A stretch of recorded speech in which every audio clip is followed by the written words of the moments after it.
ustedes sean parte de esta universidad. Vamos entonces a iniciar nuestra clase el día de hoy. Se está compartiendo pantalla.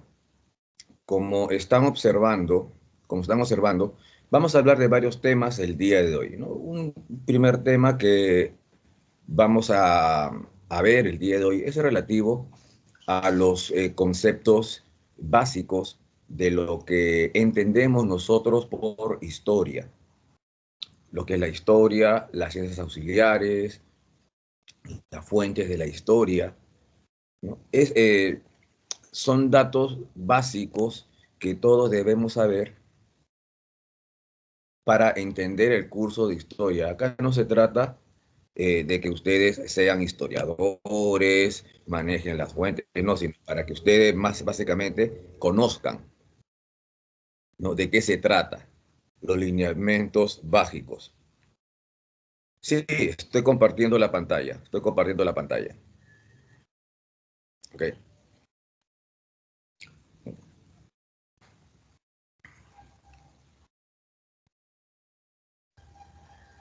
Sí, estoy compartiendo la pantalla. Se ve la imágenes del PPT, ¿no es cierto, José, Jorge?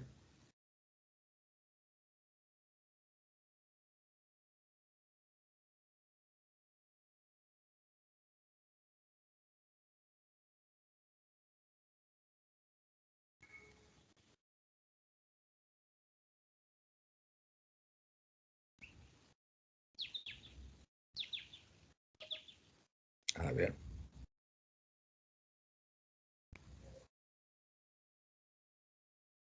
se ve el PPT.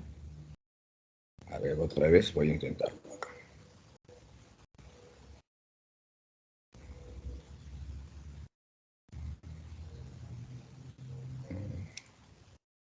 Hace unos momentos me dijeron que sí se veía.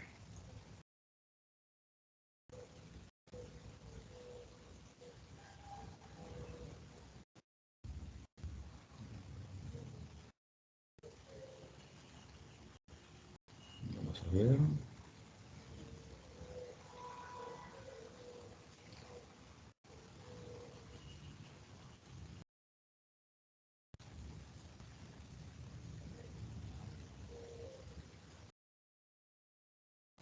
A ver un momento.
En estos momentos se está viendo el PPT.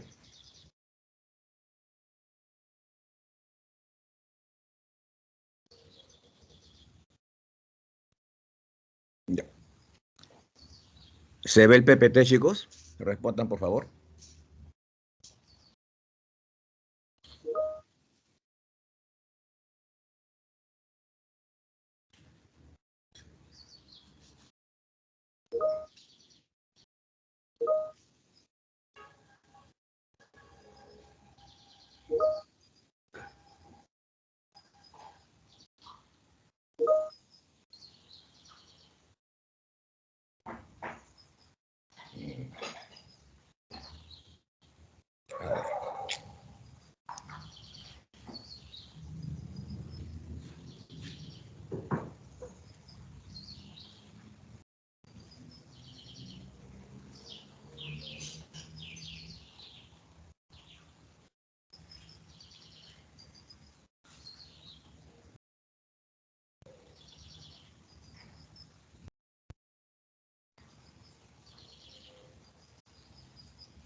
Ahora, chicos,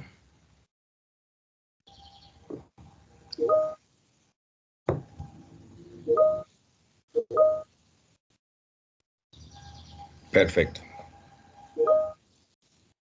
Listo, gracias. Bien, entonces estamos observando aquí en la pantalla el concepto de lo que entendemos nosotros por historia. Como observarán, la historia es una ciencia. Entonces, hay varios tipos de ciencias. Hay ciencias exactas, como las matemáticas. Hay ciencias naturales, como la biología. Pero también están las ciencias sociales, como la historia, la psicología, la antropología. Son las diversas ciencias sociales que hay. Se estarán preguntando ustedes ahora, se estarán preguntando, ¿por qué las ciencias sociales? Aló, Polo. Sí, ya lo resolví, ya lo resolví. Gracias. Ok. 7. Listo. Gracias. Entonces, la historia es una ciencia social. ¿Y por qué la historia es una ciencia social? Debido a que la historia estudia al ser humano, estudia al hombre. Por esa razón, la historia es una ciencia de carácter social, porque tiene por protagonista al ser humano, al hombre. Hay varios tipos de ciencias sociales, ¿no? Por ejemplo, hay una ciencia social que se encarga de estudiar la conducta del hombre, ¿no? Desde la psicología. Hay una ciencia social que estudia la evolución del hombre, esa es la antropología. A la historia, el campo de estudio de la historia, básicamente, es el pasado del hombre. Cosas de la historia, estudia el pasado. ¿Nos sirve de algo el pasado? Por supuesto, porque conociendo el pasado nos permite nosotros, ¿qué cosa? Entender nuestro presente, qué es lo que nos está pasando en la actualidad. Exacto, muy bien, Jorge Antonio, para poder comprender la actualidad. Entonces, no podemos estar en la actualidad, ¿no es cierto?, como entes sin conocimiento, ¿no? Debemos tener una posición en la actualidad, debemos conocer para qué, y eso de qué nos sirve conocer la actualidad, para no volver a cometer errores en el futuro. Entonces, lo que nos está pasando en la actualidad, entonces digo, ya me sirve de experiencia para poder entender a mí, proyectarme al futuro, lo que puede venir en el futuro. No predecir, sino lo que uno proyectarse, lo que puede, cómo puede manifestarse, desarrollarse la sociedad, el mundo. Entonces, ese es un concepto sencillo, básico de lo que es la historia. Entonces, es una ciencia social que estudia el pasado del hombre para comprender el presente y proyectarse al futuro. Hasta aquí, ¿alguna pregunta?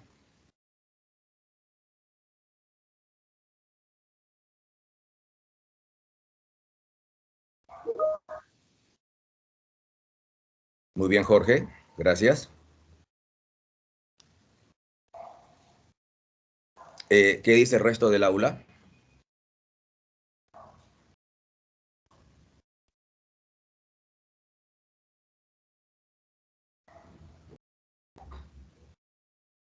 Bien,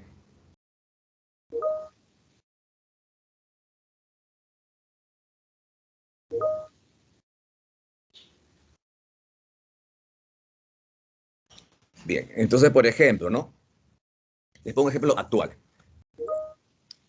Todo mundo actualmente está hablando de la guerra de Ucrania. Rusia ha invadido Ucrania. Entonces, ¿pero por qué Rusia ha invadido Ucrania? ¿Por qué? Entonces, para saber esto, hay que trasladarnos un poco al pasado, unos 20 a 30 años atrás. cuando la Unión Soviética, que estaba integrada por 15 repúblicas, una de las 15 repúblicas era Rusia, Rusia dirigía la Unión Soviética, rival de Estados Unidos, sistema comunista, se disolvió. Entonces, las repúblicas que integraban la Unión Soviética se independizaron. Se independizaron. Una de esas repúblicas era Ucrania. El puesto que ocupaba la Unión Soviética en la ONU, en fin, lo heredó Rusia. Su armamento militar, etcétera, etcétera. Pero Rusia nunca ha abandonado los planes de ¿qué? De controlar los países que integraban la Unión Soviética, los países que controlaba antes de su desaparición. Entonces, ya ahora entiendo. Ahora, pero ¿qué pasa? La alianza militar, la OTAN, que era la alianza militar que defiende los intereses de los países capitalistas, de los países occidentales, en otras palabras, Estados Unidos, ya, eh, ya ha incluido a varios países cercanos a Rusia. Ya son aliados ahora de Estados Unidos, por llamarlo así. Entonces, Rusia no quiere, porque ¿qué pensó Rusia? No, estos países, esta alianza militar que defiende los intereses de Estados Unidos y demás países occidentales, está en mi zona de influencia, en los países que antes controlaba, eso no me conviene. Entonces, bueno, entonces, bajo el pretexto de que en Ucrania hay grupos prorrusos, entonces yo intervengo. Entonces, para entender entonces esta guerra, ¿qué voy a hacer? Tengo que trasladarme siempre al pasado para poder entender lo que está pasando en la actualidad. Entonces, ¿todo está claro hasta ahí, chicos?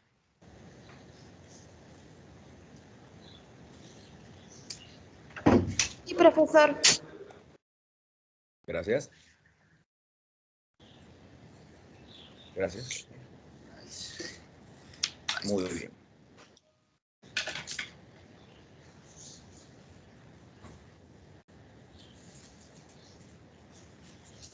Su audio no se olviden de apagarlo, por favor.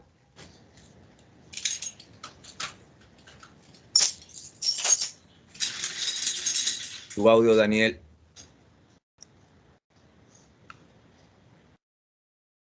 Bien. Pasamos entonces, ya sabemos el concepto de historia. Pasamos a ver ahora qué entendemos por lo que son las fuentes de la historia.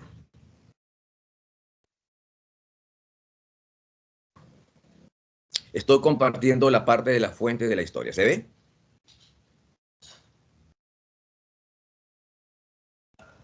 Sí, profesor. Gracias, Yasmín.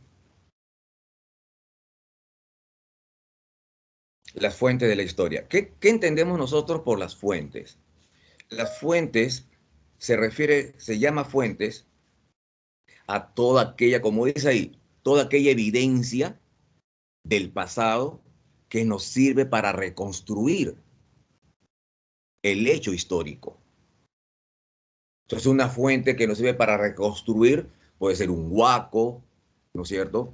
Puede ser un monumento arqueológico, una casona, una carta, un libro, una leyenda, una costumbre.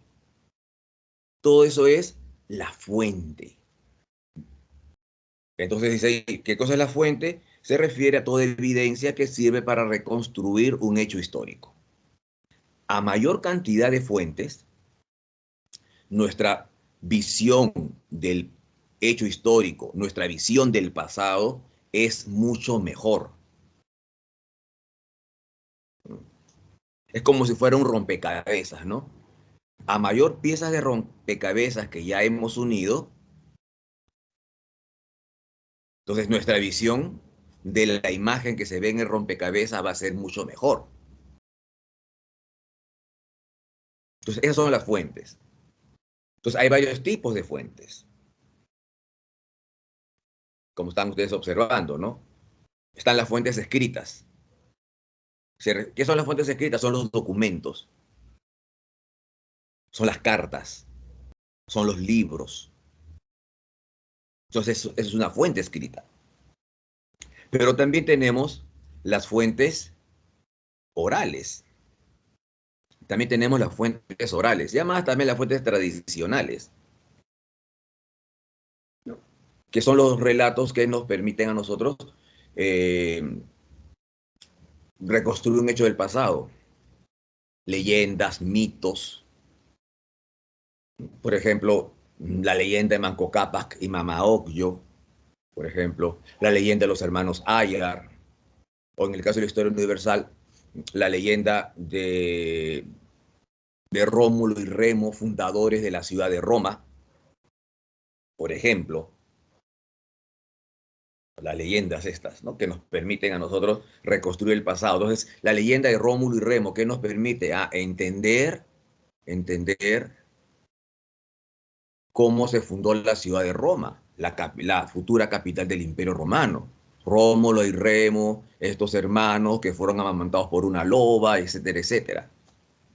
Ya que cuando hablemos nosotros de la historia de Roma, lo voy a contar con mayor detenimiento. Ahora, pero también dentro de la tradición oral, eh, están aquellas informaciones realizadas por los testigos de un hecho histórico. Por ejemplo, ¿no? Uno cuenta, mi abuelito me dijo que estuvo en tal o cual sitio. Mi abuelito me habló de la guerra, tal o cual guerra. ¿Por qué? Porque él vivió la guerra. Mi abuelito, mi mamá, mi papá, cuando eran niños fueron testigos de la demencia del terrorismo. Entonces ellos también, entonces te lo están contando ellos, porque fueron testigos presenciales de un hecho histórico. Entonces, todo eso, todas leyendas, mitos, eh, eh, las, eh, los relatos de testigos presenciales, ¿no? Forman parte de la tradición oral, las fuentes tradicionales u orales.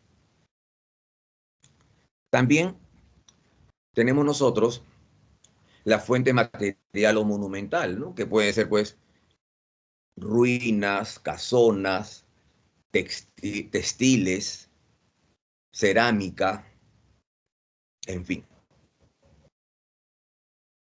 Las fuentes antroposomáticas es la, como dice ahí, se encarga de estudiar los restos humanos. No son las informaciones que nos brindan, no, el estudio de los restos humanos. De los restos humanos. Y la fuente lingüística son aquellas informaciones que nos brindan, ¿qué cosa? El estudio del idioma, el diccionario, el idioma, las palabras, las toponimias. Se estarán preguntando, profe, pero ¿qué cosa es una toponimia? Toponimia significa nombre de lugares. Nombre de lugares. Por ejemplo, les pongo un ejemplo. En el departamento de Huancavelica hay una laguna llamada Choclo Cocha, por ejemplo. Choclo Cocha. Choclo, en quechua, maíz, mazorca. Cocha, laguna, lago. Lago de los choclos. ¿Qué es eso, dirán ustedes? Entonces, si se remonta uno a la historia, uno que encuentra que en ese lugar hubo una batalla entre los cusqueños y los chancas. Como los cusqueños estaban ganando a los chancas, entonces antiguamente pues una campaña militar, la gente llevaba pues comida para alimentar a las tropas. Entonces los cusqueños estaban ganando a los chancas, entonces los chancas para aligerar la huida, para aligerar el retiro, lanzaron una serie de sacos de maíz a esa laguna. Con el recorrer del tiempo, en la orilla de la laguna comenzó a crecer plantas de maíz que dio choclos. Choclo, cocha. Entonces, esto nos brinda una información interesante. sobre un hecho del pasado. ¿Está claro hasta ahí, chicos?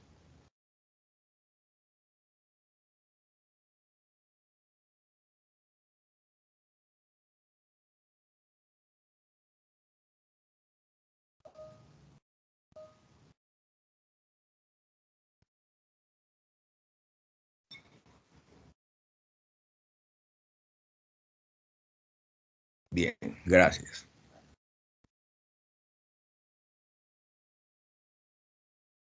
Muy bien.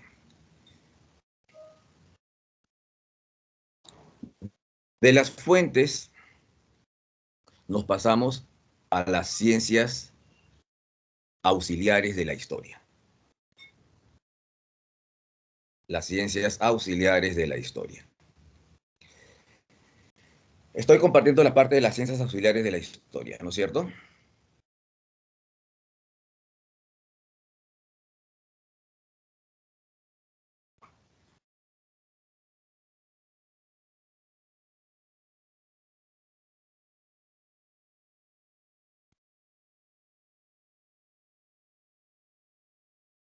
Muy bien. Ya, gracias.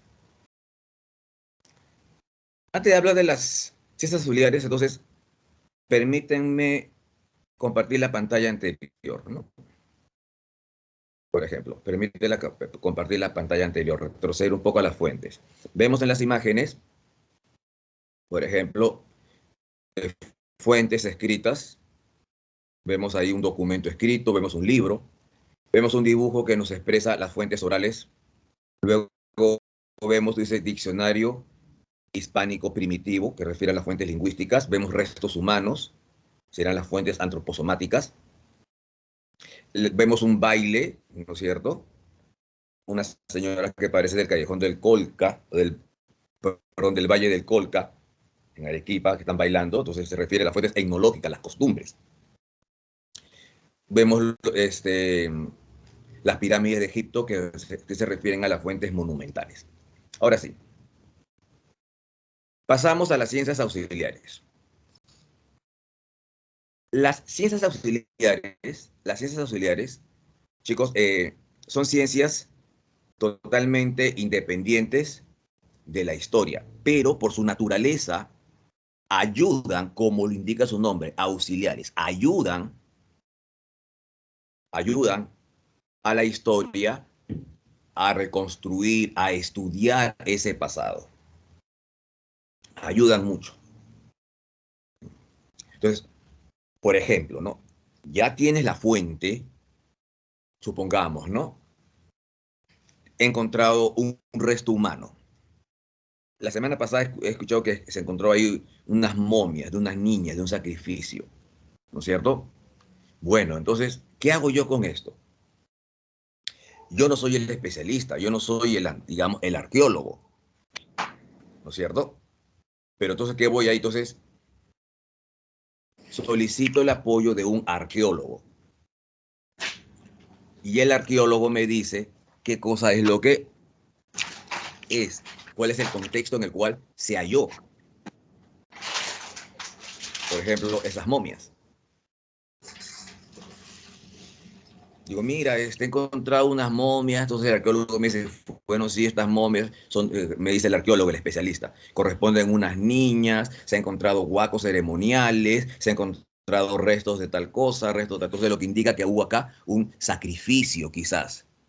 Ah, ya, porque mira, y es el tipo, esta tela que indica que son de tal o cual región, de tal o cual tribu. Ah, ya, ya, ya. Entonces, el arqueólogo me está brindando información, me está ayudando a mí a reconstruir dicho pasado. O si no, he encontrado he encontrado un documento del siglo XVI, una carta antigua del siglo XVI. Nosotros no podemos leer esa carta, ¿por qué? Porque usted tiene una escritura antigua, muy difícil de interpretarla. Entonces recurro a un paleógrafo, paleo, viejo, antiguo, grafo viene de escritura. Entonces el paleógrafo, que es el especialista, se va a encargar de ¿qué? De traducir, de interpretar de la carta, el documento antiguo. Entonces el paleógrafo lo lee y dice, bueno, acá dice tal cosa, tal cosa, tal cosa, tal cosa, tal cosa. Lo transcribe, pero ya pues traducido, interpretado. Entonces esa información me sirve a mí para reconstruir el pasado. Entonces ahí estamos hablando nosotros, por lo tanto, de las ciencias auxiliares. Como dice ahí, entonces, una vez reconstruidos los hechos, es necesario cotejar, analizar la información, que vaya al especialista.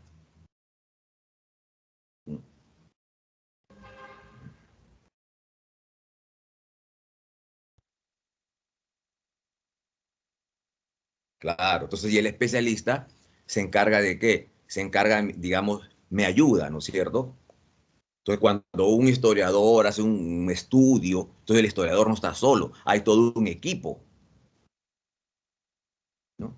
Tiene paleontólogos, ¿no?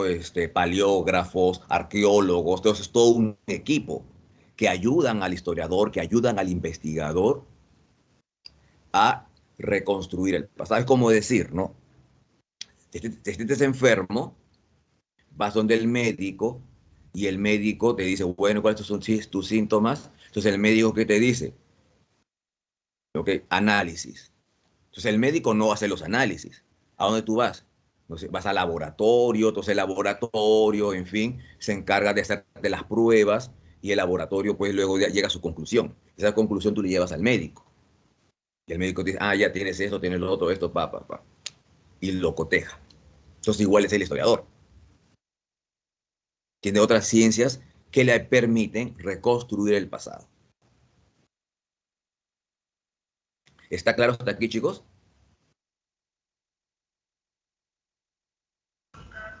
Sí, profesor. Gracias, Yamin.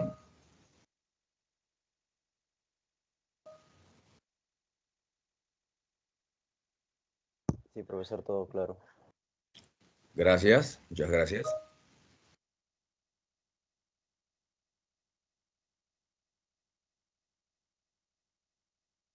Muy bien.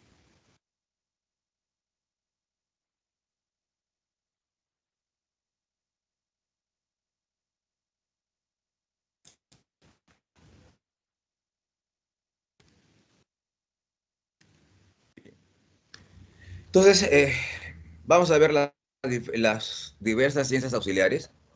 La geografía. La geografía nos encarga de estudiar el lugar donde se desarrolló un hecho. Si voy a estudiar, por ejemplo, la batalla de Ayacucho, tengo que irme a la pampa a la pampa de Quinua en Ayacucho. Entonces ahí me permite ver, ¿no es cierto?, estudiar el hecho, el lugar donde se desarrolló la batalla, la pampa, los cerros que están circundantes, de donde bajaron la caballería, donde el cerro que bajó la caballería realista, donde estaba la ubicación de las diversas divisiones. Ah, ya entiendo, entiendo. Entonces, la geografía nos indica el lugar donde se desarrolla un hecho. La cronología nos ubica en el tiempo, hace la línea de tiempo, la cronología. Para muchos, la geografía y la cronología son los llamados ojos de la historia, porque nos ubica en el espacio y en el tiempo. La paleontografía se encarga de estudiar los restos fósiles. Estamos viendo las imágenes, los restos fósiles. La arqueología se encarga de estudiar los monumentos. Acá estamos viendo en la parte superior derecha a un grupo de arqueólogos que están haciendo un trabajo de limpieza de una pared donde se ven unas figuras. Están ellos haciendo la limpieza.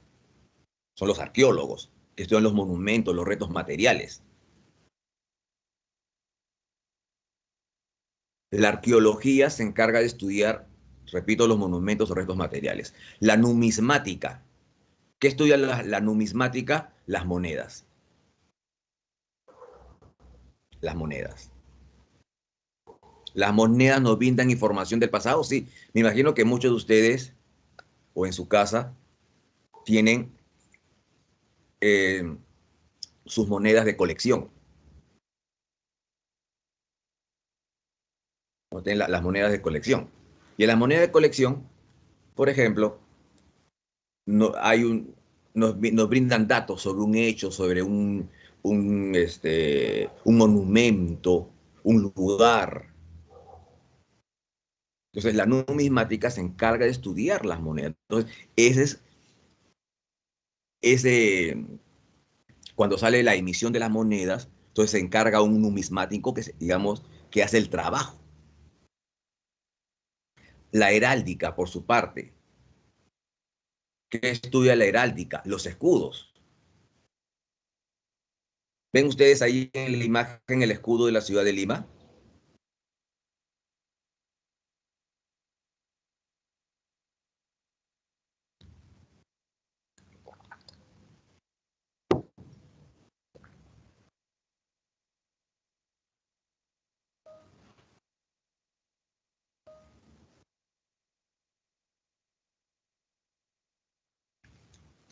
¿Alguien sabe en qué consistió el escudo? ¿Por qué la ciudad de Lima tiene ese escudo? Es campo de estudio de la numismática. Vamos a ver.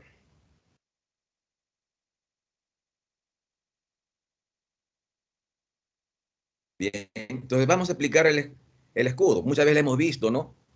Este emblema, este escudo, digamos, en anuncios de la municipalidad, en documentos, en fin. Vemos a dos águilas imperiales. Estas águilas imperiales, que al costadito no está pues por la imagen aquí, pero no está, o sí está ahí, pero está muy chicos, dos letras, la I y la K, primerito. Estas letras están en latín, I, que es que de latín significa Juana o Juana, y K de Carlos, Juana la Loca y su hijo Carlos V, los reyes de España. Debajo, en la parte central, en el escudo mismo, vemos un fondo azul. ¿Y qué ven en el escudo? Han visto con detenimiento, ven una estrella y tres coronas. Son 3 coronas. Exacto, muy bien, Yasmín. Y una estrella. Una estrella y tres coronas. Entonces, ¿a qué se refiere? Los Reyes Magos. Por esa razón, al Lima se llama la ciudad de los Reyes. Profe, ¿qué tiene que ver los Reyes Magos con Lima? Pizarro necesitaba una ciudad capital para su gobernación. Entonces envió a varios lugares emisarios. Los emisarios de Pizarro llegaron al valle de Lima un 6 de enero de 1535. 6 de enero. ¿Qué se celebra en el calendario cristiano el día 6 de enero? ¿Saben? Bajada de Reyes, ¿no, profesor? La bajada de los Reyes Magos. Exactamente. Muy bien, Ariel. Ok, ya era uno que respondió. La bajada de los Reyes. Llegaron. Entonces vieron de que el valle tenía pues todas las condiciones para la capital. Había el río, agua, Lima era un valle hermoso, grande, frondoso, había leña, cerca había un lugar para fundar un puerto, ni hablar, este es el valle. Días después llega Pizarro y el 18 de enero fundó la ciudad. Dice, ya, hoy es 18 de enero, pero ¿cuándo ustedes llegaron a la ciudad?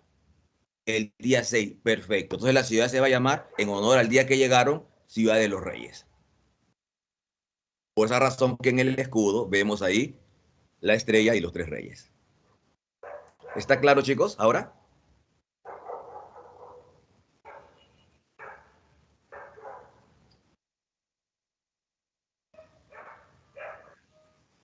Sí, profe. gracias.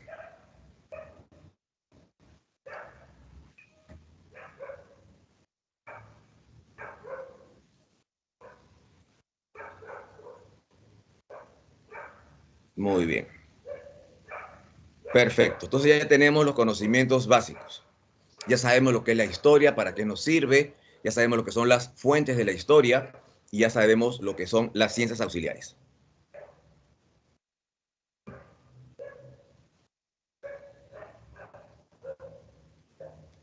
Bien, pasamos ahora entonces rápidamente,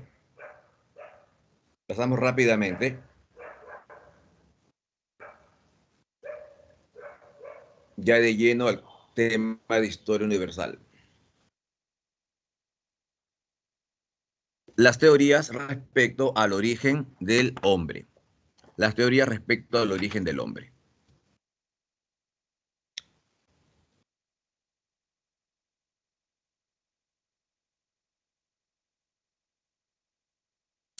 Bien, las teorías respecto al origen del hombre. Estoy compartiendo la pantalla. Con respecto al origen del hombre, hay dos criterios generales. La teoría creacionista, llamada también bíblica. ¿Por qué? Porque se inspira, se basa en fuentes de la Biblia. Exactamente en el primer libro de la Biblia, en el Génesis capítulo 1, versículo 26. Y Dios creó al hombre a su imagen y semejanza, dicen, ¿no es cierto? Entonces, la teoría creacionista, o otros lo llaman teoría bíblica. Pero luego tenemos la teoría evolucionista, la científica. Entonces son varias personas las que han contribuido para saber el estudio del el estudio del origen del hombre. Todas han colaborado de una forma u otra. Tenemos, por ejemplo, a Carlos Linneo. ¿Cuál es el aporte de Carlos Linneo? Carlos Linneo estudió lo que es la taxonomía. Profe, ¿qué cosa es la taxonomía? La taxonomía se encarga de clasificar a los seres vivos dentro de un, de un género y una especie. Se llama la taxonomía binaria. Es el aporte de Carlos Linneo. Juan Bautista Lamarck fue uno de los primeros, digamos, en señalar el origen del hombre, pero como que Lamarck no tuvo muchas evidencias, no le faltó más pruebas para defender lo que él decía, pero él intuyó. Entonces él estudió restos pasados, restos fósiles, y los comparó con los restos actuales. Y dijo, bueno, así eran en el pasado, así son en la actualidad. ¿Qué indica acá? Que aquí hubo una evolución. Ya eso ya con mayor detenimiento lo van a ver en biología.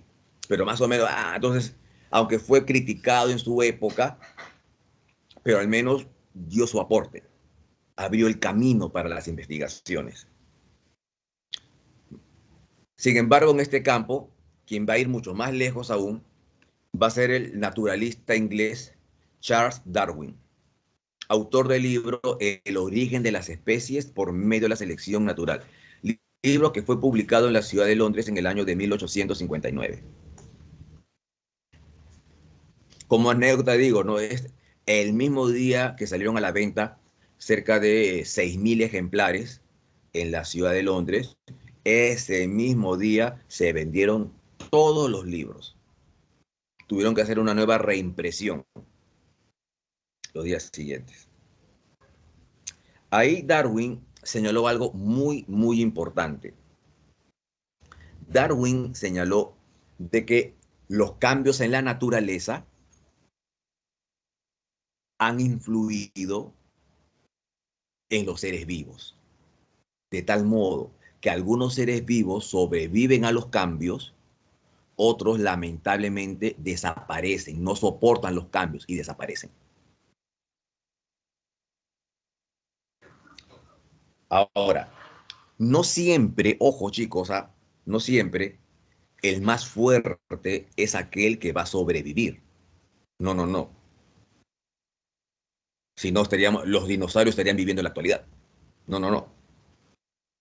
¿Qué ser es el que va a sobrevivir? Aquel ser que se ha adaptado a la naturaleza. el que se adapta. Ese ser sobrevive.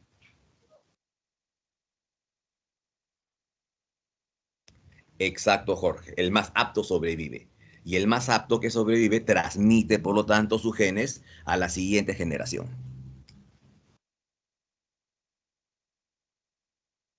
Muy bien. Esa es la explicación que hace Darwin. Es, por ejemplo, una aplicación sencillísima, una casa llena de moscas.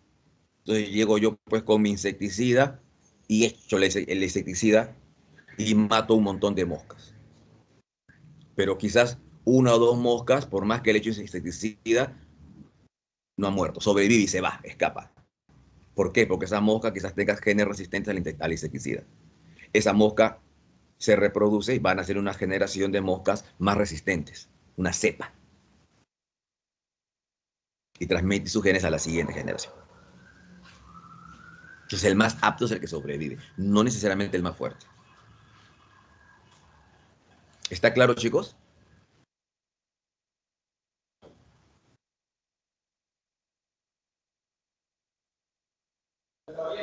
Sí, profesor. Sí, Sí, profesor, está claro. profesor.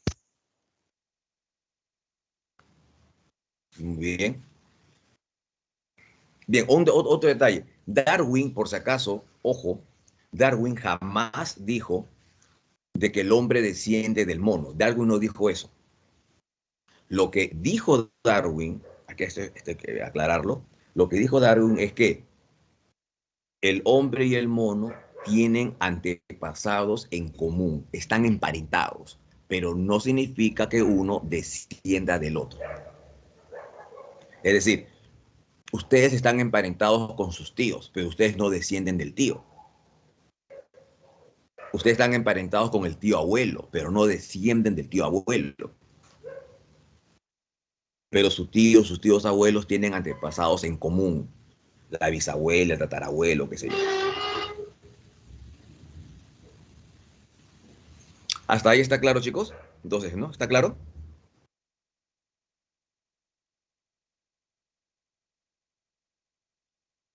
Sí, está claro. Sí, profesor. Muchas gracias.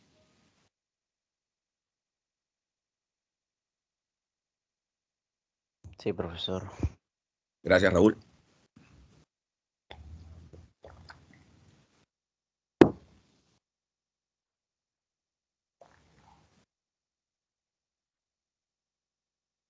Muy bien, gracias. Muy bien. Entonces, sigamos.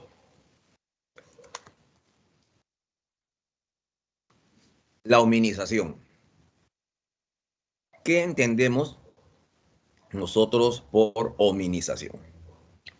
Como dice ahí, hay un concepto muy sencillo, muy directo.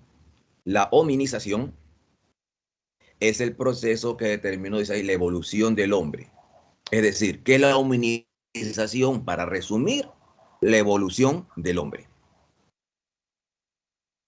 Esa es la hominización, la evolución del hombre. Estamos viendo ahí la imagen. Una imagen que no más o menos nos trata de explicar cómo fue la evolución del hombre. De los primates, porque no son monos, son primates. ¿Estamos de acuerdo? Un grupo de primates, digamos, tiene el rasgo físico similar al mono, ¿no? Pues uno dice mono, uno dice pues al gorila, chimpancé, orangután, no, no, no. Entonces el primate es un antepasado común, ¿no? A los monos actuales y a los seres humanos. La hominización. ¿Qué es la hominización? La evolución del hombre. ¿Y por qué hominización? La hominización viene de homínidos, de homínidos. ¿Y quiénes fueron los homínidos? Los antepasados del hombre. Un ser que vivió en el África, que vivió en el África, en el sur del África. Ahí vivieron estos homínidos. Y luego, debido a los cambios que hubo en la naturaleza, fueron algunos sobrevivieron, otros desaparecieron. Los que sobreviven se van a ir reproduciendo, se van a extender a otros continentes y así aparece el Homo sapiens, el hombre actual. Esa es la hominización. Entonces, ¿qué es la hominización? Es el proceso que determinó la evolución del hombre a partir de unos seres llamados homínidos. Este proceso se inició hace unos 5 millones de años en el África. Ese concepto.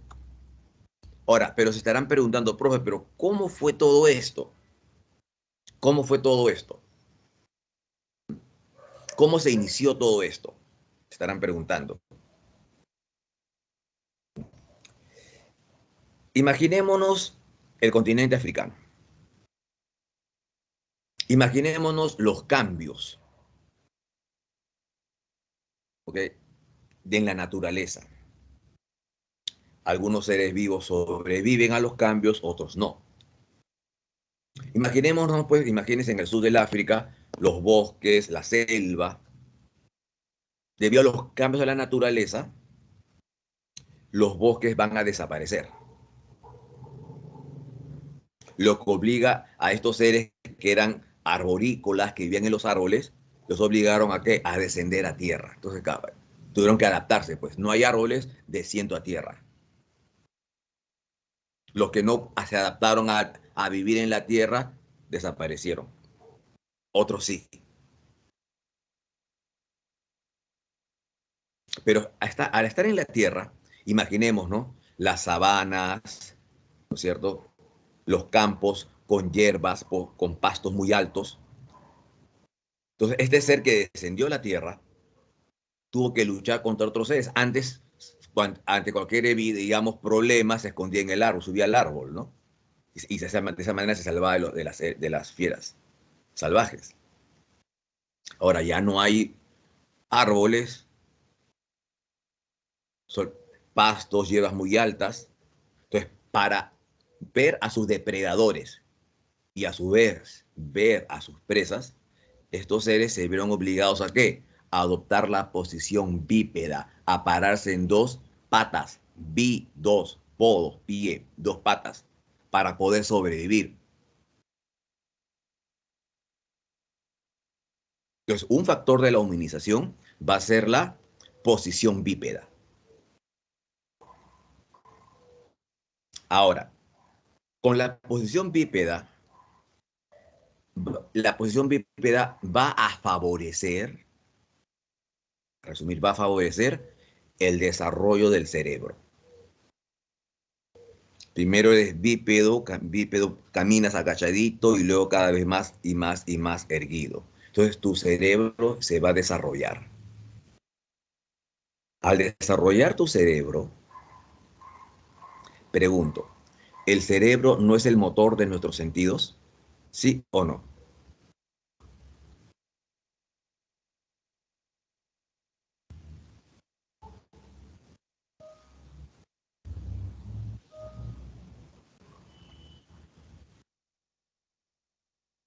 Muy bien, Jorge, muy bien, Sebastián, muy bien, Niurka, Jean Paul. Exacto, Jorge, exacto. Por consecuencia, todo se desarrolla. Muy bien, Raúl, todo se desarrolla, ¿no? A mayor desarrollo cerebral vas a tener mejor visión, mejor locomoción, mejor tacto, desarrollo del lenguaje.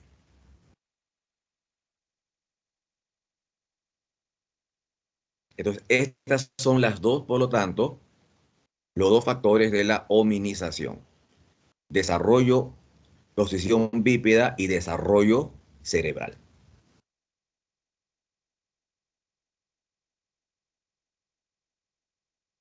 ¿Hasta ahí alguna pregunta, chicos?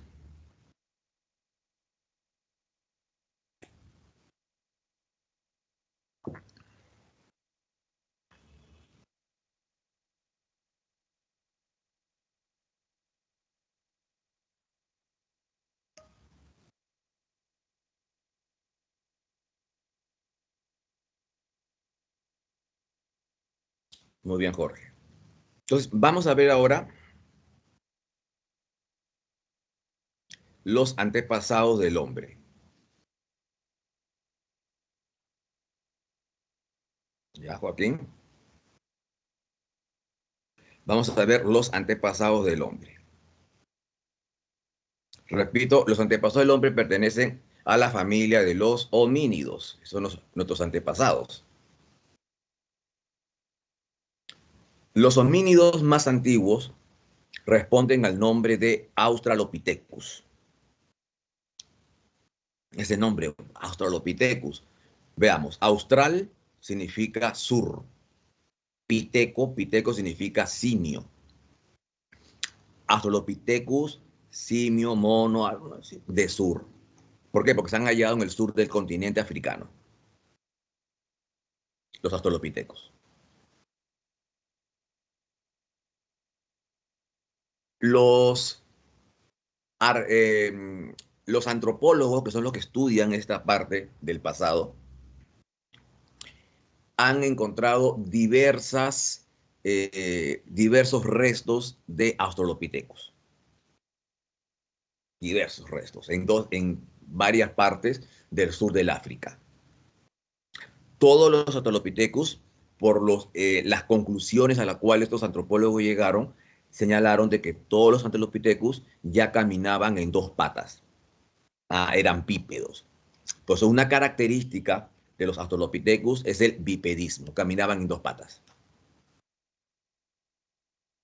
Otra característica que presentan los Australopithecus es el dimorfismo. ¿Qué significa dimorfismo?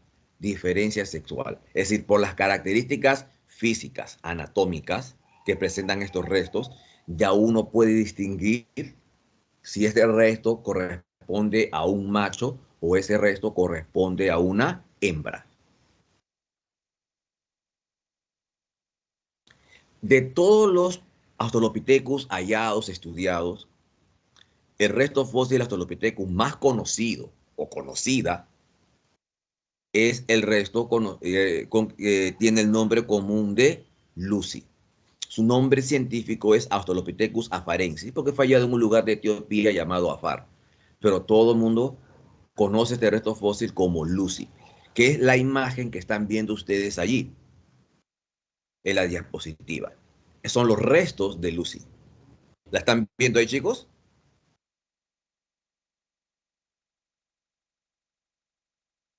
Sí, profesor. Sí, profesor. Muy bien, entonces, esa es la famosa Lucy. Esa es la famosa Lucy. Ahora, ¿qué es lo que llama la atención en Lucy? ¿Han visto, jóvenes, su cadera de Lucy? ¿Nota su cadera de Lucy? ¿Es angosta? ¿Te parece angosta o te parece ancha? Ah, no, es Ana, muy Es ancha. ancha. es ancha. Exacto. Entonces, personas con cadera anchas, ¿masculino o femenino?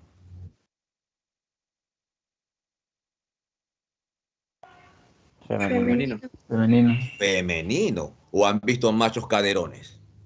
No hay. No. ¿Entiende? Entonces, por eso ahí viene la característica, el dimorfismo, la diferencia sexual.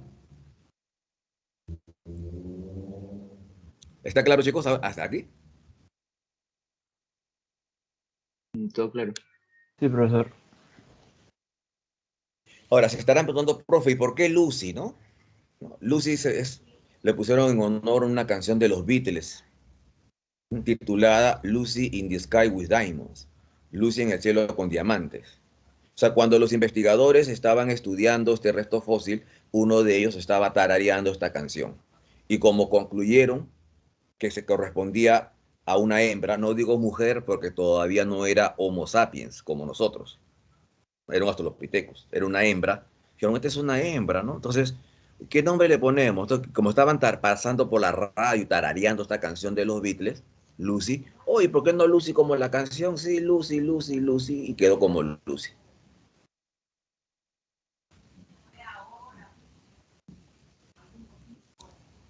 Entonces, está claro hasta ahí, ¿no es cierto? Sí, Sí, profesor. todo claro. Entonces, lo importante es las imágenes nos permiten a nosotros, por lo tanto, nos ayudan, nos ayudan. Entonces, lo que uno ve, no lo olvida nunca, ¿no es cierto? Ahí está, la imagen. Pasamos a otro antepasado del hombre, el Homo habilis. Ajá. Homo habilis. ¿Qué me indica este nombre? ¿Qué me sugiere? Homo habilis, hombre hábil. ¿Sí o no? Hombre hábil. Otros autores lo llaman también Homo faber, hombre que fabrica. ¿Qué vemos en la imagen? ¿Qué está haciendo el Homo habilis? ¿Qué ven ustedes ahí?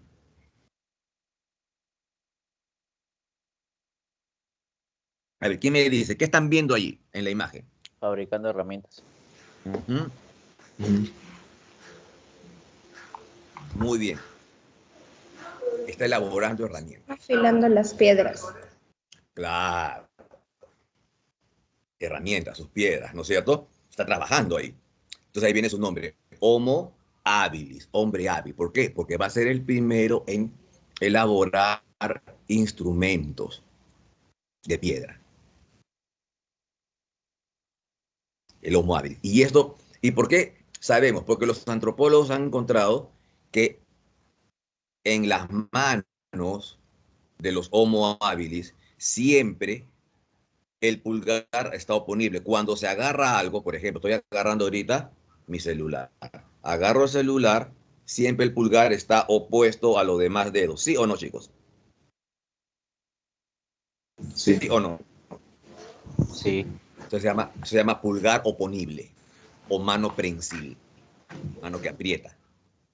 El Homo habilis tiene esa característica. Entonces, ¿eso qué me permite?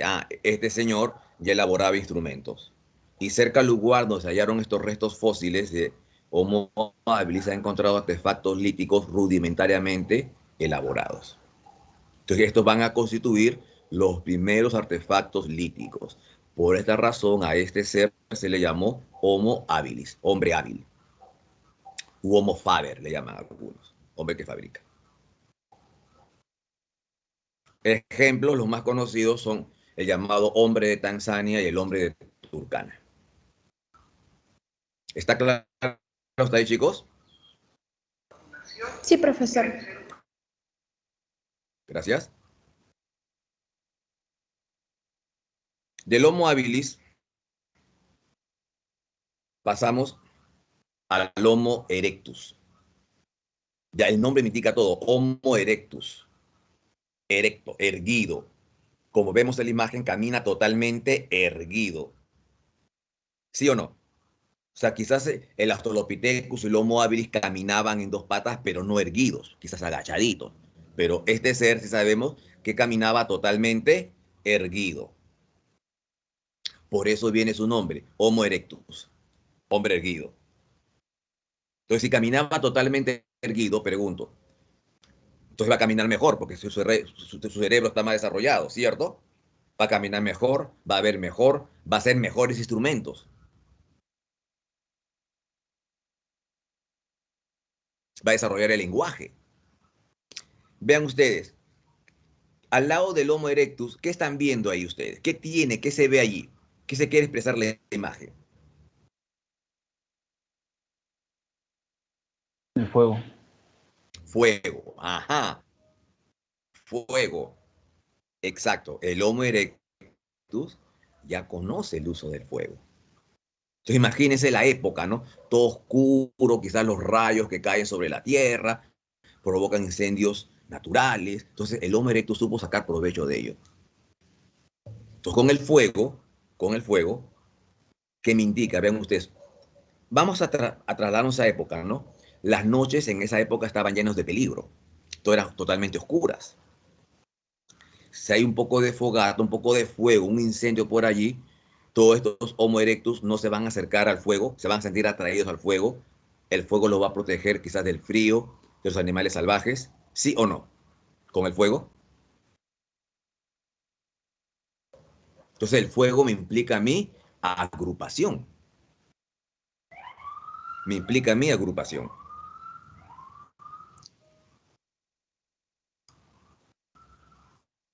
Claro, brinda protección, mejora su alimentación. Tan perfecto, muy bien. Pero también el fuego, lo que dice Jorge es cierto, ¿qué me da? ¿Qué me indica? Me indica agrupación, porque en torno a la fogata se van a reunir varias personas cerca, ¿sí o no? Se van a sentir atraídas. Si están reunidos, ¿se van a quedar ellos acaso mudos? Entonces van a tratar de comunicarse.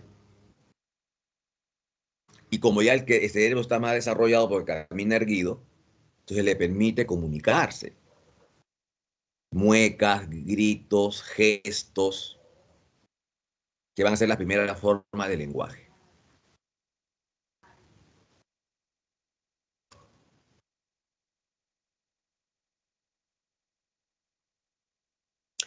Muy bien, Jorge, el lenguaje onomatopéyico que reproduce el sonido de las cosas.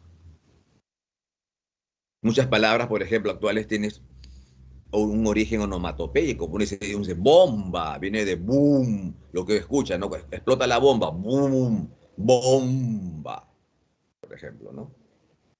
Muy bien, muy bien. Gracias por su participación, está perfecta su participación, chicos. Entonces, ejemplos del Homo erectus, tenemos al hombre de Java, también conocido como el Pithecanthropus.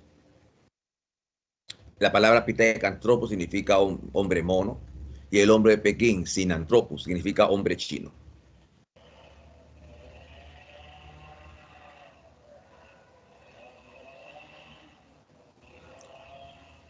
Pasamos luego al Homo antecesor. Como lo indica su nombre, Homo antecesor, el Homo antecesor es hasta la fecha, ¿no? Es considerado hasta la fecha el homínido más antiguo de Europa.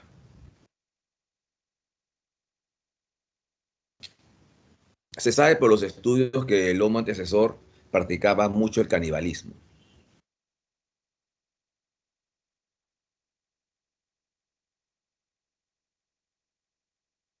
Del Homo antecesor pasamos al Homo neanderthalensis.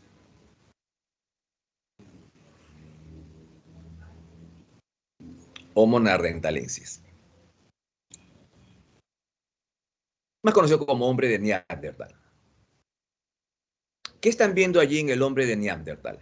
¿Qué imagen? Hay una imagen más clara que la otra ahí. Pero ¿qué están viendo? ¿Qué se ve allí? Esos muertos. Ajá. Entierran a sus muertos. Uh-huh. Utilización de ropa. Entierran a sus muertos. Exacto. Entonces, el hombre de Neandertal, lo que me interesa a mí saber es que el hombre de Neandertal enterraba a sus muertos, practicaba los primeros ritos funerarios. Profe, ¿cómo sabemos que enterraba a sus muertos? No se los comía. Porque cerca al cadáver del hombre de Neandertal se han hallado, ¿qué cosa? Restos de restos de lanzas, por ejemplo, piedritas, lanzas, o sea, los objetos que usaba en vida. Entonces acá tenemos la idea clara de qué, de que el hombre de Neandertal ya creía en una vida de ultratumba. Si entierro a este ser, a este muerto con sus cosas, porque para que lo use en el otro mundo.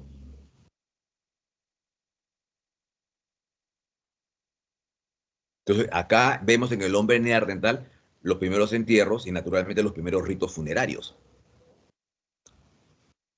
Pero también, si ven la figura es una foto muy antigua, por eso no está muy clara. Pero si observan bien, con nitidez, vemos que un hombre de Neandertal lleva en sus manos el cráneo de un oso. ¿Lo observan?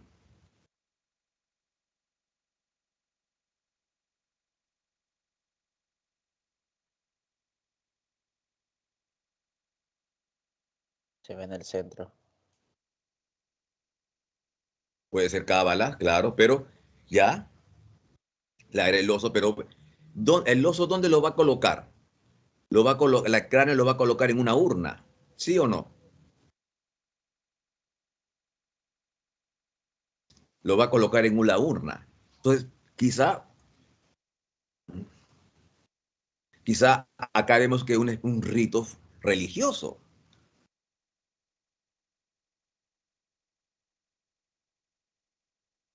Claro, se ve en el centro de un montículo de piedras, ¿no es cierto? Junto con otros cráneos ahí, junto con otros cráneos. Entonces vemos acá ritos religiosos. Entonces el culto a los animales es muy antiguo, ¿no? En Egipto, en la India, los animales son objetos de culto. En el Perú antiguo también, el cóndor, el puma, la serpiente son considerados animales sagrados. Eran considerados. Por lo que muchos apellidos de origen quechua nos dicen, no, Poma, por ejemplo, cóndor, cuntur, amaru. Ajá, muy bien, Ariel, cumplía la función de un tótem, por supuesto, Ariel, excelente. Son ritos religiosos. Entonces, vemos que el hombre neandertal realizaba ritos religiosos y ritos funerarios. Muy bien. Del hombre de Neandertal, finalmente, pasamos al Homo sapiens, al hombre actual, el hombre de nosotros, como nosotros, un Homo sapiens. El primer Homo sapiens que fue descubierto en una localidad de Francia llamada Cro-Magnon. Por eso también se le va a conocer a este resto fósil Homo sapiens cromanensis, hombre de Cro-Magnon, hombre de Cro-Magnon. Entonces, el hombre Cro-Magnon dice, entonces al hombre Cro-Magnon eh, se le vistiera y se hiciera caminar por la calle, el hombre Cro-Magnon pasa desapercibido. Porque el hombre Cro-Magnon es como nosotros y es un Homo sapiens como nosotros. Se le vistiera, pues, actualmente. Se camina, pero no hables, camina nomás. Entonces el hombre Cro-Magnon tenía un excelente estado físico. El hombre Cro-Magnon vivió en la última glaciación, la glaciación de Wisconsin, como estamos viendo en la imagen allí. Pero el hombre Cro-Magnon sabemos que era un gran cazador, porque usaba el arco y la flecha.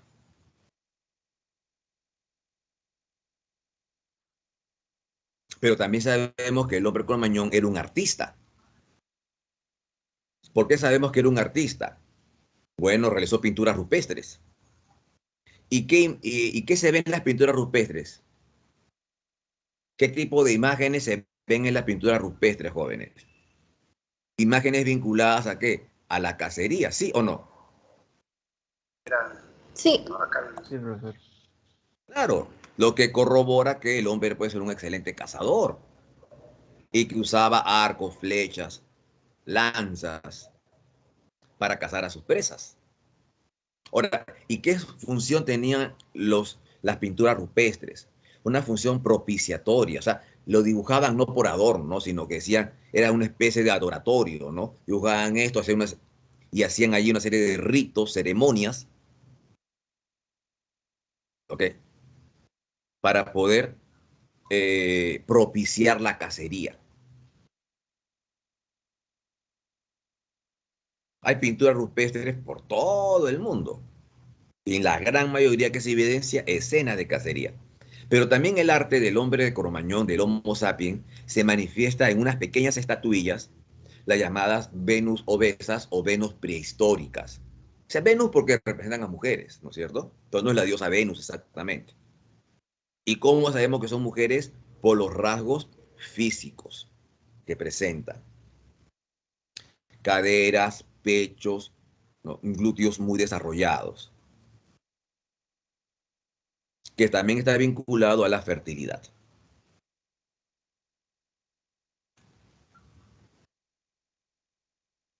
Exacto, vinculados a la fertilidad de la mujer, exactamente. Porque en algunos casos se ven a estas estatuillas en estado de embarazo. Pues está vinculados a la fertilidad. Muy bien, Jorge.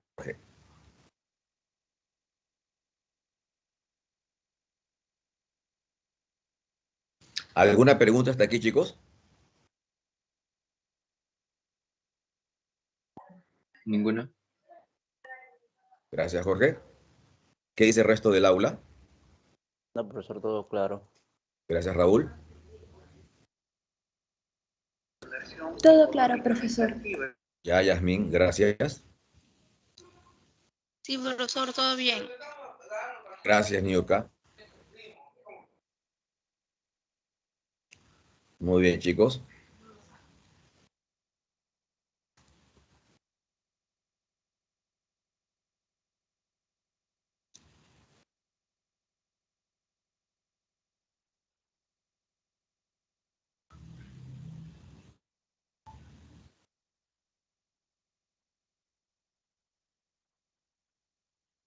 Bien, entonces,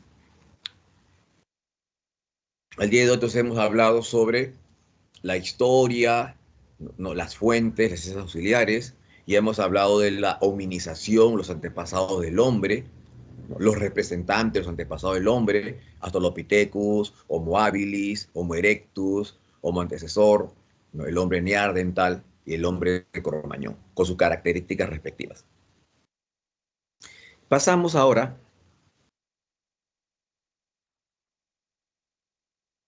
a hablar sobre la prehistoria.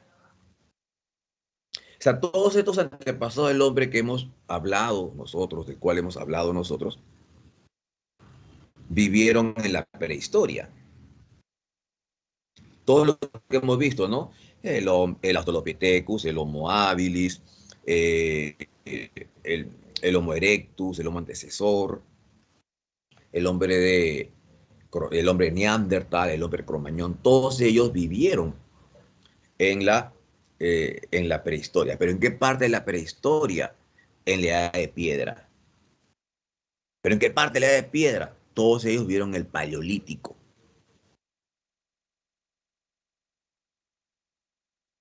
Entonces, los investigadores han dividido la prehistoria, o en todo caso señalan que la prehistoria se encarga del estudio del pasado del hombre en una época en la cual no había escritura aún. O sea, prehistoria e historia, ambas estudian el pasado del hombre, pero la prehistoria se refiere al pasado del hombre en una época en la cual no había escritura. Y en la historia ya había escritura.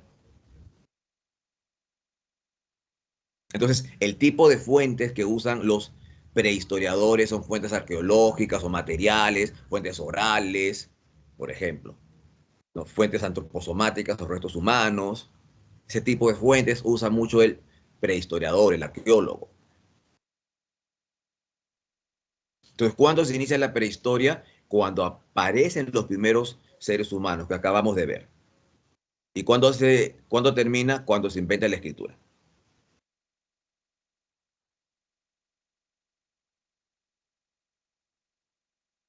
Ahí estamos viendo en la imagen la división de la prehistoria.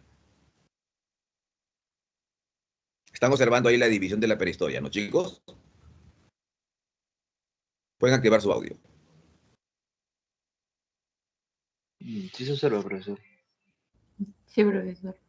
Muy bien. Entonces, la prehistoria, la prehistoria se divide en dos grandes edades. La edad de piedra y la edad de los metales. La edad de piedra y la edad de los metales.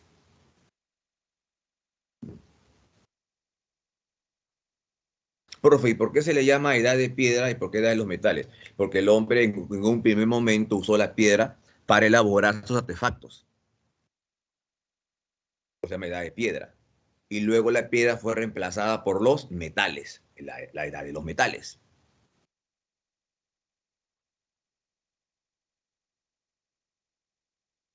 La edad de piedra, como observan, se divide en tres momentos: el paleolítico, el mesolítico y el neolítico.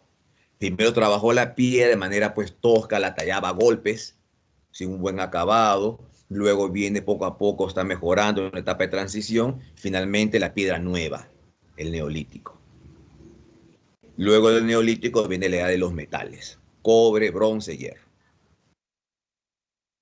La edad de piedra, como ya dije, se divide en tres grandes momentos: el paleolítico, el mesolítico y el neolítico. El paleolítico, piedra antigua, porque repito, durante todo este periodo el hombre tallaba la piedra a golpes, sin pulir. Es el paleolítico, se le llama así. Luego viene la etapa de transición que lleva al hombre al neolítico, a la piedra nueva, cuando el hombre ya pues mejora, pule sus artefactos líticos. Entonces son los tres periodos de la edad de piedra: paleolítico, mesolítico y neolítico.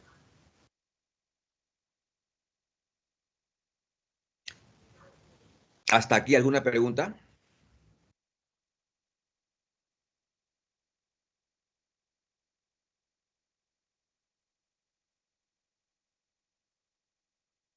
Ninguna, profesor. Muy bien, Jorge. Entonces puedo continuar. Empecemos hablando pues del paleolítico. El paleolítico es el periodo más antiguo del, de la historia, del pasado, de la prehistoria. ¿Qué significa? Entonces, yo repito, todos los antepasados del hombre vivieron durante el paleolítico. Todos los antepasados del hombre vivieron durante el paleolítico. Todos. Ahora bien, la palabra paleolítico, ¿qué significa? Paleo, que significa antiguo, viejo, y lito, piedra, piedra antigua, piedra vieja. ¿Por qué? Porque en este periodo, como dice el hombre que es, trabaja la piedra a golpes, percusión, golpes, como estamos viendo en la imagen, y no le daba un buen acabado. Es con respecto a la técnica. Si hablamos del aspecto económico, la economía durante el Paleolítico era depredadora. Otros lo llaman también economía parasitaria. Este último término me gusta usar más, parasitaria. ¿Qué es un parásito? Un parásito es un ser que no produce nada, que vive a expensas de otro. Ajá. Entonces, si el hombre practicaba una economía depredadora o parasitaria, ¿por qué parasitaria? Porque el hombre vive a expensas de la naturaleza. El hombre vive la naturaleza que le da animales, que el hombre los cazaba. El hombre, ¿qué le da la naturaleza al hombre? Frutos, que el hombre los recolectaba. Pero el hombre no producía. Por lo mismo que el hombre practicaba una economía depredadora o parasitaria, como quieran llamarlo, se dedicaba a la cacería, a la recolección de frutos, el hombre tenía que ir de un lugar a otro buscando sus alimentos. Eso obligó al hombre a ser nómade. ¿Está claro hasta ahí, chicos? A ver, ¿qué me dicen que me he escrito en el chat? Ya se agrupaba, ya se agrupaba. Sobre todo, vamos a ver a partir, recuerda que el Homo erectus, cuando conoce el fuego, ya se agrupaba, Ariel. ¿Te acuerdas? Que vimos hace unos momentos. ¿Te acuerdas, Ariel? Que el hombre por el fuego lo obligó a reunirse, ¿sí o no?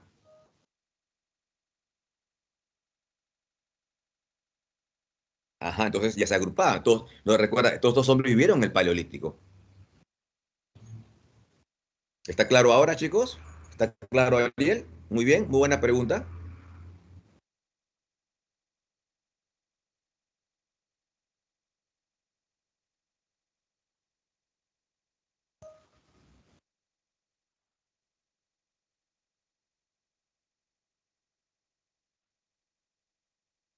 Perfecto. Entonces vamos a ver.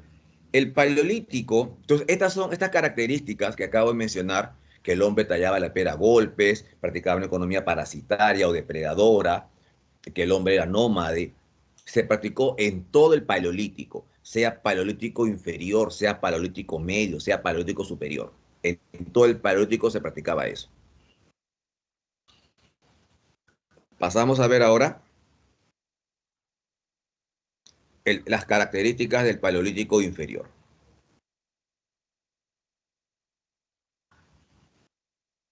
En el Paleolítico inferior, a muchos autores le llaman la época de la Pebble Culture. Pebble, un término en inglés que significa guijarros, cantos rodados, las piedras pequeñas. Si el hombre va a trabajar con piedras pequeñas, principalmente la piedra sílex, que es una piedra muy común en aquel entonces. Vemos una división del trabajo según el sexo. ¿Ok? Por naturaleza, la madre tiene que cuidar al niño, tiene que amamantarlos, cosa que no puede ser el hombre. El hombre se dedicaba a la cacería o a la recolección.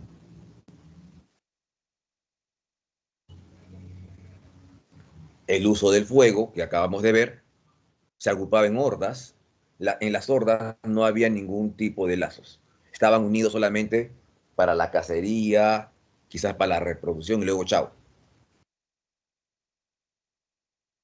Y como le dije, si están agrupados de una forma u otra, se desarrolla el lenguaje. ¿Qué homínidos de lo que hemos visto vivieron en el Paleolítico inferior? Los Australopithecus, los Homo habilis, los Homo erectus, el Homo antecesor. ¿Hasta aquí alguna pregunta, chicos?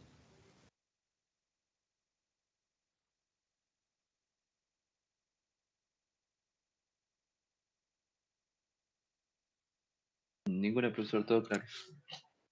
Gracias, Jorge.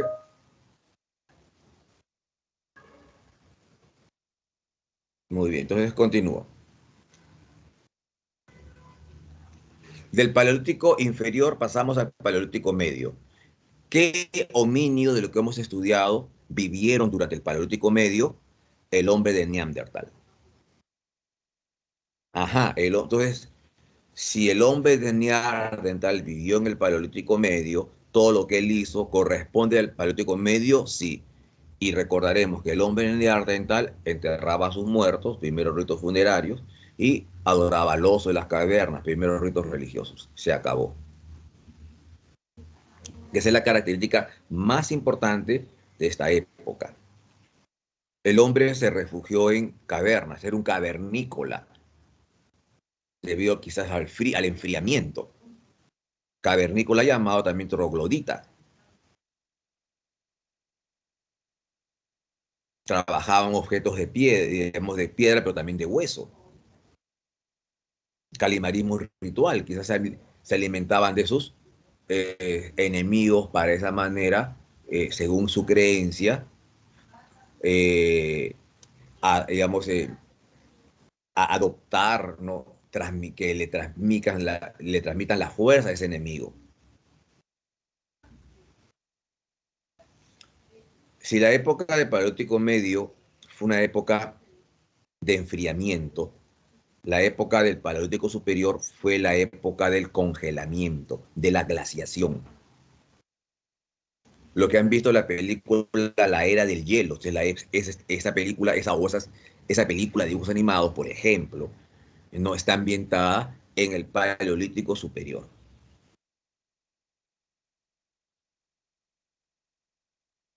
También conocido como la edad del reno, por la abundancia de este animal, que lo estamos viendo en la imagen ahí. El hombre cazaba a este animal bastante. Entonces aprovechaba su carne, su piel, sus huesos, sus astas para sus lanzas, para sus arcos, para sus flechas. Porque el hombre trabajaba, pues, usaba mucho el arco y la flecha. Es la época de la glaciación, ojo, la época de la glaciación, que en América, la última glaciación, que en América se le llamó la glaciación de Wisconsin. Los europeos prefieren llamarla la glaciación de Gurm. Ustedes saben por historia del Perú, ¿no es cierto? Según Alex Álgica, al producirse la glaciación de Wisconsin, se forma un puente en el estrecho de Bering y por lo tanto vienen los hombres del Asia, van a ir poblando América, que es una de las teorías. Si sabemos que en el Paleolítico Superior vivió el hombre de Cro-Magnon, entonces sabemos que el hombre de Cro-Magnon usaba el arco y la flecha, realizaba pinturas rupestres, realizó las llamadas Venus obesas, que llama el arte mobiliar, porque mobiliar porque lo puede trasladar, pues, mueble, lo puede trasladar. El arte parietal, como las pinturas rupestres, porque digamos, está en la pared.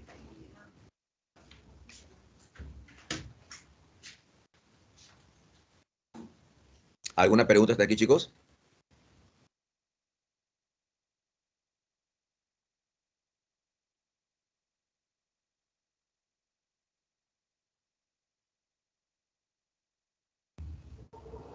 ¿Alguna pregunta?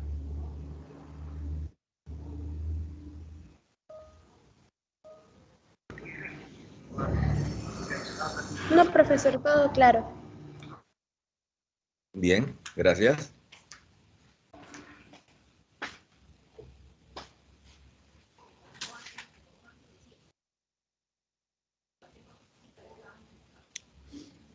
Del Paleolítico superior, entonces pasamos al Mesolítico. El Mesolítico es una etapa de transición. Vean ustedes en la imagen qué va a pasar con el hielo, qué va a pasar con la glaciación. Va a ir desapareciendo poco a poco. Quizás un calentamiento global que va a provocar la desaparición del hielo. Es una época postglacial, cambios climáticos, por lo tanto. Y al cambiar el clima, también la flora y fauna prehistórica van a desaparecer. ¿Qué flora, qué animales? Los animales que han visto, lo que han visto en la película La Era del Hielo. ¿Qué animales? El tigre diente de sable, el mamut, ese tipo de animales va a ir desapareciendo porque no se adapta al clima. Exacto, muy bien, exacto, megafauna, mega grande, porque el mamut es inmenso, por ejemplo, el megatello es inmenso, la megafauna, muy bien. Ellos, esos animales desaparecieron porque no se adaptan a los cambios.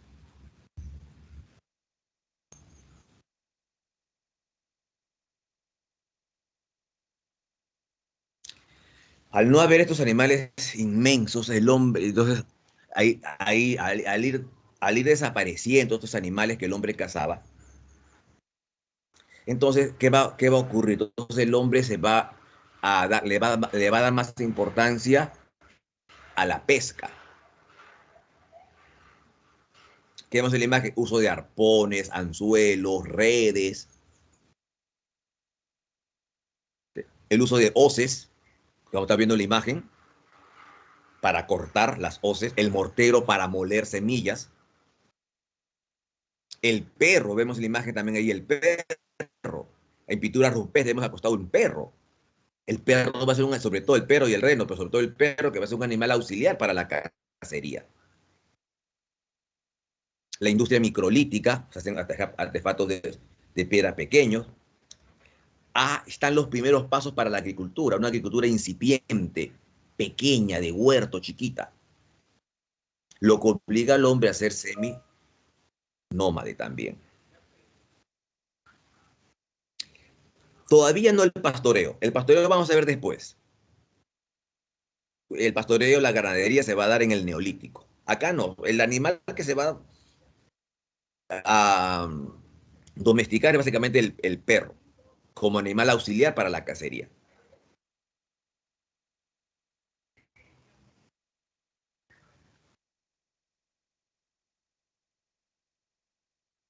Del neolítico pasamos del mesolítico, disculpen, del mesolítico pasamos al neolítico. ¿Por qué neolítico? La palabra significa piedra nueva. ¿Por qué? Porque el hombre pule sus artefactos neolíticos. Sin embargo, lo más importante, ojo, esto es importante decir, lo más importante durante el neolítico es que estalla la llamada revolución neolítica. Eso es importantísimo, porque esta revolución va a significar los cambios que va a operarse en el mundo. Revolución, cambio, transformación. El hombre, ¿qué va a cambiar? La economía. ¿Recuerdan ustedes qué economía tenía el hombre antes? ¿No era una economía parasitaria que no producía alimentos? ¿Sí o no? Ahora el hombre, ¿en qué se va a convertir? En un productor de alimentos. Va a haber un cambio. Va a haber una revolución, por supuesto. Revolución neolítica. Si el hombre antes, por ejemplo, recolectaba frutos y hubo un cambio, ¿la recolección en qué se convirtió? En agricultura. Si antes el hombre, si antes el hombre cazaba animales, la cacería en qué se convirtió? En ganadería o pastoreo. ¿Estamos de acuerdo? ¿Hasta ahí?